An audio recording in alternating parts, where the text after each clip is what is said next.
everyone, welcome to HQ Trivia. How are you doing? Great to see a lot of you are playing in the 3 p.m. Today game with Sean. We brought the 3 p.m. games back on Tuesdays and Thursdays by popular demand, so I hope you enjoy.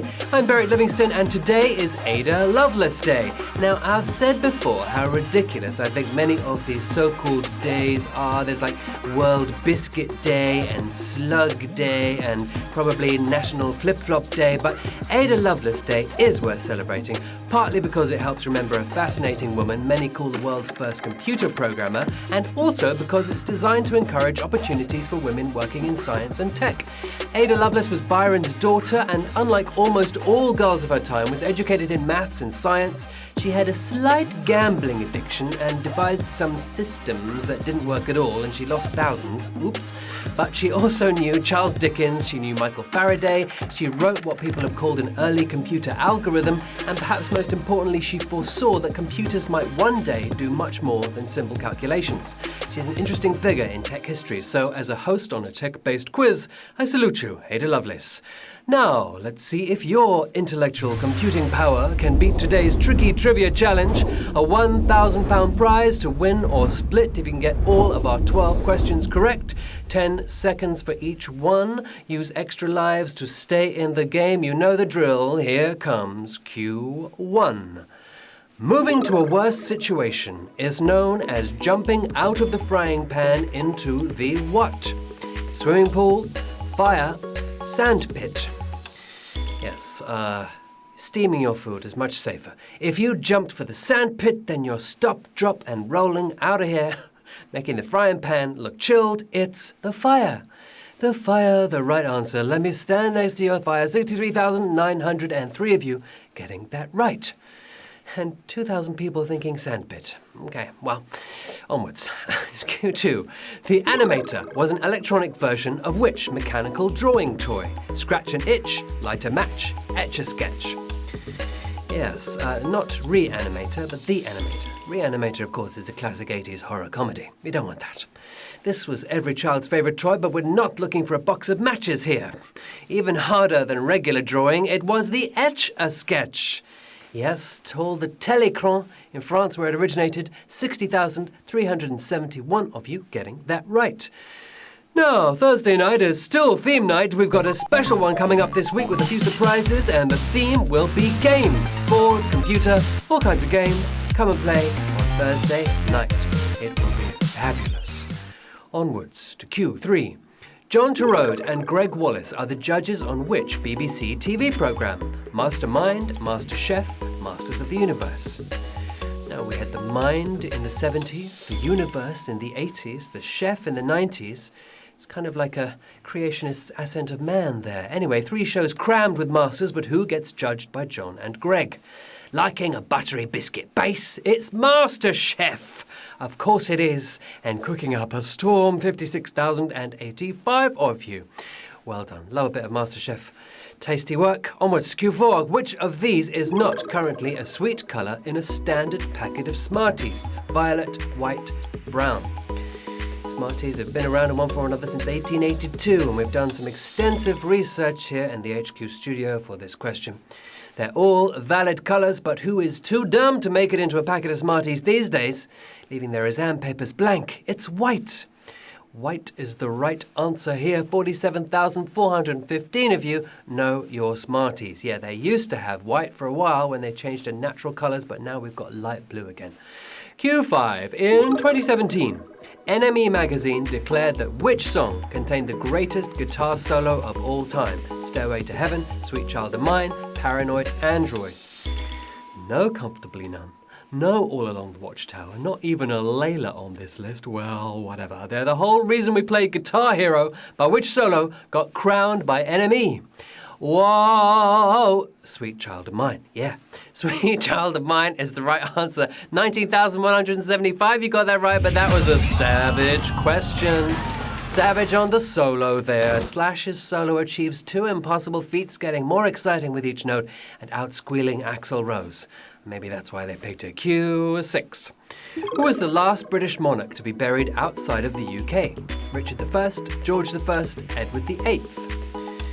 They mostly bury them around Windsor for the last 200 years or so, but back in the day, It wasn't so. Spoiler alert, these have all kicked the bucket. But who was the last to be buried abroad? The OGG himself, it was George the First. Yes, and first of that George, 6,480, but another savage question. Thought it might be. 15,000 of you eliminated on that one. Difficult to know where your monarchs have ended up. George died in 1727 during a visit to Germany. Should have washed his hands properly. Now, a quick hello to the Kurtmeister from Cranky, to Grumio in Milton Keynes, and to Ollie, who's been looking after his wife Katie while she's had the flu. Very nice. To Q7. In the early 80s, an American dentist volunteered to become the first patient to receive what?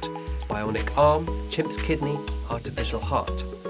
This was one brave dentist, whichever way you slice it.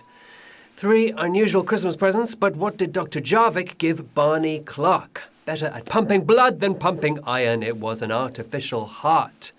Yes, well done, me hearties. 4,074 of you got that right. We lost nearly half of you there. The Jarvik 7 was used as a temporary heart while patients waited for donations. Q8. Which of these countries has not won the Men's Football World Cup as hosts? Uruguay, Brazil, France. Half the world's population tunes into the World Cup these days. How much do you remember of it? They've all hosted and won it, but who's never done them both at the same time? Home to Neymar, but a yay here, it's Brazil. Brazil, the right answer. 1,600 of you got that right. Yeah, let's say it's savage. It was another savage question in this show with 2,700 of you going out. Brazil did reach the semis of their own tournament in 2014, but then they got walloped 7-1 by the Germans. Yes, remember that one. Q9. Which of the following people does not have a star on the Hollywood Walk of Fame? Hugh Laurie, Simon Cowell, Whitney Houston. Yeah, 2,600 stars on the Walk of Fame now, since it was first constructed in 1960. Well, Blackadder, House, a Weetabix advert in the 90s. Of course, Hugh has a Hollywood star. The Queen of Never-Ending Love is who we're looking for here. It's Whitney Houston. Yeah, they have a Britney, but they don't have a Whitney. 495, you getting that right, but another savage question, quadruple savagery. 1,500 of you gone there. He's made plenty of other people's stars, but Cowell got one of his own 2 months ago. Okay, Q10. Which UK city was the first to have its own public fire service? Edinburgh, Cardiff, Portsmouth. There's been organised fire fighting of some kind or another since Roman times. You could even find old kind of fire pumps in ancient Egypt, but when did we bring it here to the UK? They were the first fire brigade in the world, let alone in the UK. Where were they based? Keeping Burns Night free from fire, it was Edinburgh. Edinburgh, the right answer, 396 if you got that right. They were established in 1824, with London playing copycat 9 years later. Before that, you had to rely on insurance companies or private individuals to provide firefighting. Q11. Of these 3 names, which was the most popular for baby girls in England and Wales in 2017? Ivy, Daisy, Jessica. Mums and dads, you may have a clue about this one, you may not. It's pretty tricky. They're 3 equally lovely names, but who won this popularity contest? The only one that doesn't double as a plant, it's Jessica. Jessica. 278 of you knew that. Maybe we've got lots of mummies and daddies on the show. Birth certificates at the ready then, because we are screaming into the final round. 15 people using extra lives on that one. 278 getting it right. £1,000 still to play for. One more Q. Q12. Which prominent 19th century figure appears on the local currency of a Devon town? Isambard Kingdom Brunel, George Stephenson, Charles Babbage. There's a lot of local currencies around the place. You've got one in Kingston, you've got Bristol, which has the biggest one, you've got East London, you've got the Lake District, you've got a cryptocurrency in Hull coin it's called. You get paid £1 if you recycle stuff. Anyway, Totteners launched their own pound in 2014, but which of these 19th century celebs appears on it? Their fivers are worth the same as our ones, just with this guy's face on them, the daddy of the computer, and coincidentally the mentor of Ada Lovelace. It's Charles Babbage for the win. Yes, and computing your way to victory, 81 of you winners tonight.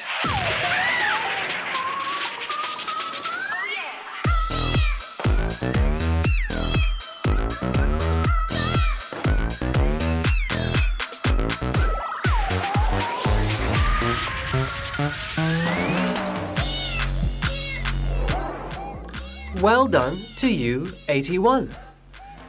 What kind of internal mental algorithms did you use? Whichever way you did it, you did it.